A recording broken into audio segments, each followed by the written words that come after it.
اعتکاف ایک پرانی عبادت ہے جو کہ زمانہ ابراہیمی میں بھی تھی، جس کا ذکر اللہ تعالیٰ نے قرآن پاک میں سورہ بقرہ میں آیت نمبر 125 میں بھی ارشاد فرمایا ہے۔ اعتکاف کے بہت زیادہ فضائل بھی احادیث میں آئے ہیں، جیسا کہ ایک دن کے اعتکاف کے بارے میں حضور علیہ الصلوۃ والسلام نے ارشاد فرمایا کہ جس شخص نے خاص اللہ کی رضا اور خوشنودی کے لیے ایک دن کا اعتکاف کیا تو اللہ تعالیٰ اس کے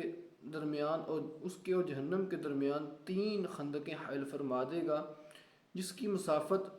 مشرق اور مغرب یعنی جس کے درمیان فاصلہ مشرق اور مغرب کے جتنا ہوگا،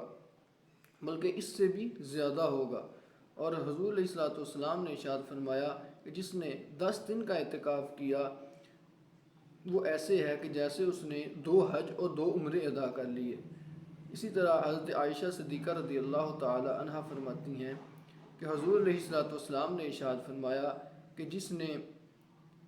اعتکاف اچھی نیت سے ثواب حاصل کرنے کے لیے ایمان کی حالت میں کیا، اس کے پچھلے گناہ بخش دیے گئے۔ اعتکاف کا اصل مقصد اللہ تعالیٰ کی رضا اور خوشنودی اور شب قدر کو حاصل کرنا ہے، جیسا کہ حضرت ابو سعید خدری رضی اللہ تعالیٰ عنہ ارشاد فرماتے ہیں کہ حضور علیہ الصلوۃ والسلام نے ایک مرتبہ 1 رمضان سے 20 رمضان تک اعتکاف کیا اور اس کے بعد ارشاد فرمایا کہ میں نے شب قدر کو حاصل کرنے کے لیے پہلے عشرے کا اعتکاف کیا اور پھر دوسرے عشرے کا اعتکاف کیا، اور بعد میں مجھے بتایا گیا کہ شب قدر